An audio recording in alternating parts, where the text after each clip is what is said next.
Sound the alarms. This is a tech edition of Industry Focus.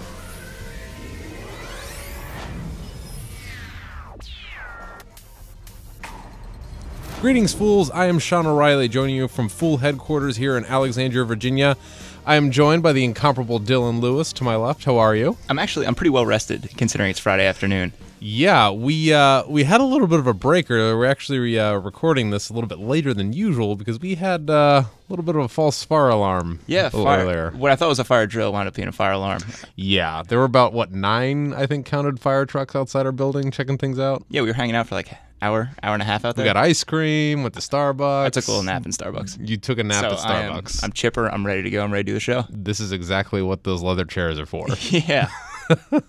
But in case you're wondering, nobody's harmed. Building's fine. We're back up and running, so it's all good.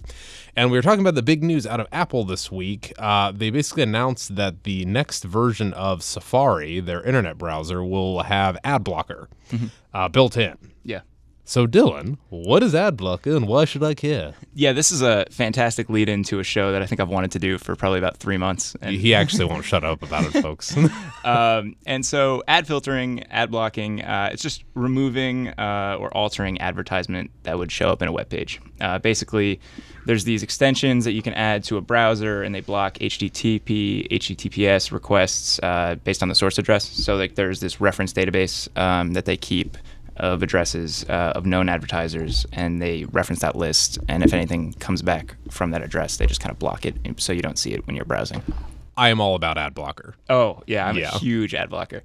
It's weird to go back to watching the internet or like experiencing the internet on someone's computer that doesn't ad block. Right. You're just like, this is what you're working with, huh? Stop it. No. Too many ads. And so two of the big names in ad blocking, just for some context for our listeners, there's AdBlock.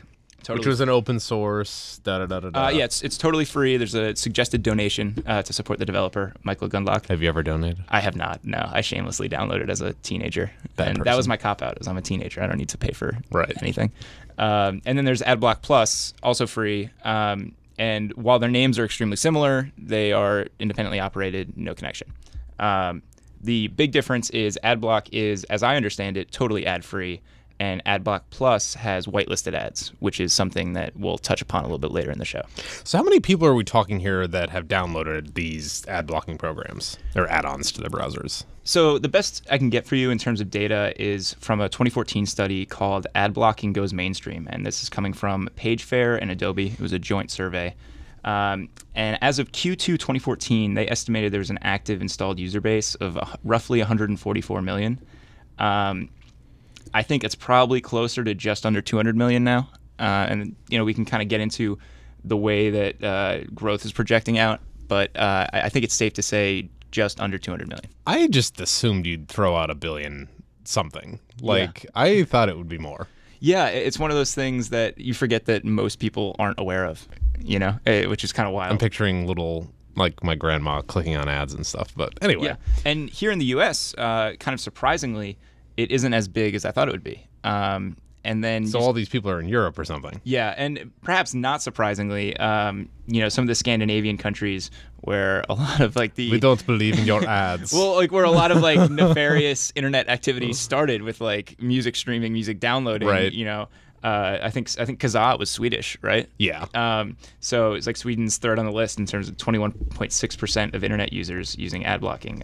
First is Poland at just about 29%. U.S. isn't even in the top 10, which is kind of interesting.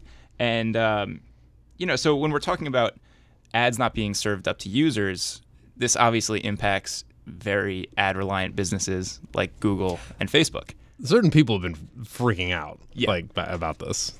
And this is something that has been on their radar for a little while. This isn't something that came out of nowhere. They've known about this. I will say, given what the average revenue per user is for most of these major tech players, the fact that the U.S. is not in the top 10 is a nice thing. I mean, U.S. ads are by far the most expensive. Because it's super important to Google valuable. In terms of the bottom line. Yeah. And that's what, 99% of the revenue? Yeah. They're almost entirely ad dependent. And so, Google has about Facebook has about 47% of its revenue coming from the U.S. So the fact that there's a low installed base of ad block users, is generally a good thing for them. But I think you're going to start to see that shift a little bit. So if you want to look at it demographically, and this is again coming from that PageFair survey, so 18 to 29, that group represents the highest proportion of people that are using AdBlock, various softwares, and that's about 41%. And it drops off dramatically when you go to 30 to 44, 26%, and then 45 to 60, 21%. Completely straight line, but yeah. I mean, I'm looking at this, and it's just like goes up in age, usage goes down of ad blocking. As soon as you get outside of that millennial group, the drop off is pretty steep. Yeah. I wonder if Google's in trouble when we're all like 50.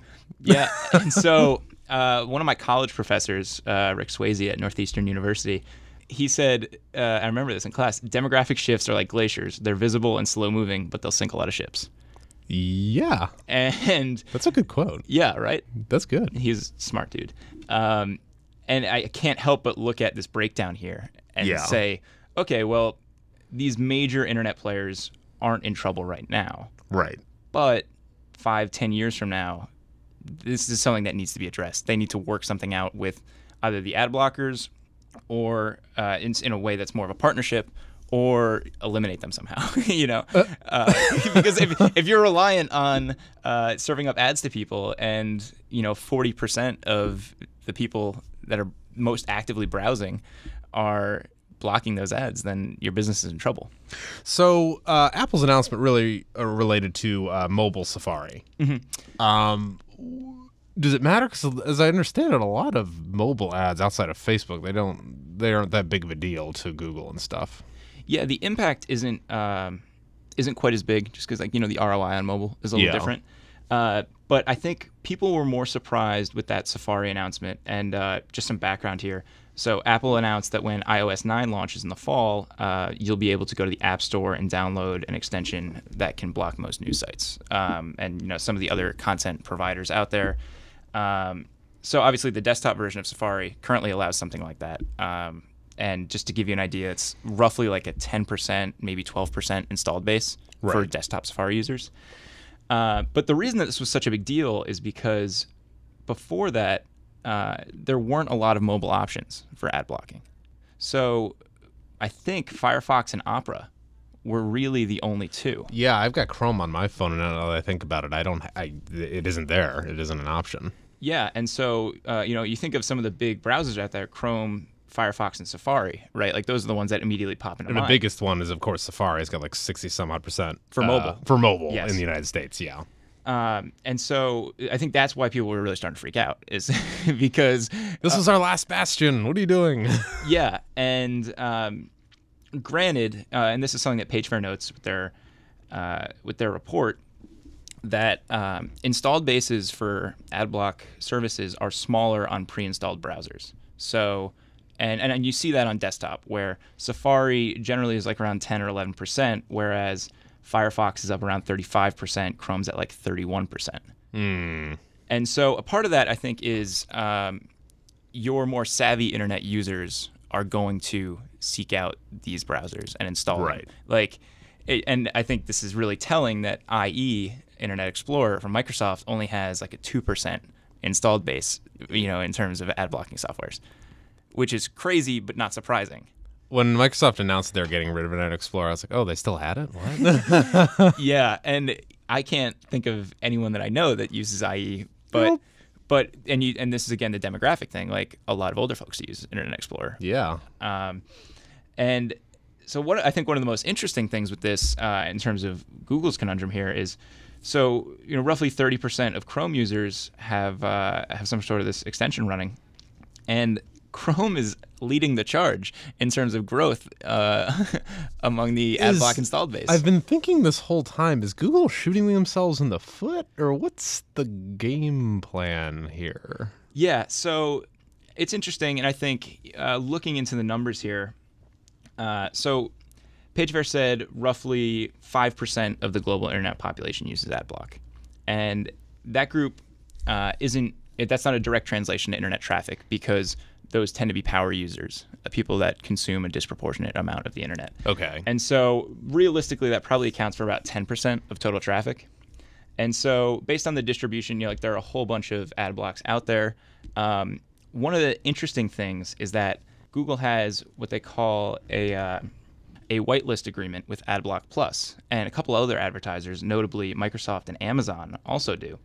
And so AdBlock Plus has these approved ad providers.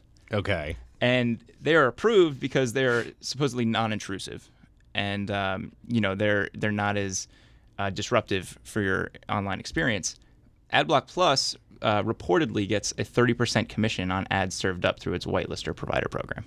Oh, wow. So it's like we're going to give you ads, but they won't be that bad. Exactly, yeah. So, and it's a solution that both sides are kind of comfortable with, and there's a precarious equilibrium going on. Yeah, it's an interesting dynamic. Okay. So what's the impact on revenues here? Yeah, so if you want to look at what Google's putting out, about $68 billion in trailing 12-month revenue. So PageFair estimates about 5% of the global internet population uses AdBlock. They probably account for about 10% of traffic usage, just because most of the people that are running AdBlock also tend to be power internet users. So let's say half of that's lost because it's not part of people that are using AdBlock Plus and have the whitelisted ads. But thanks to that whitelist agreement with AdBlock Plus, Google recoups about 70% of that other half.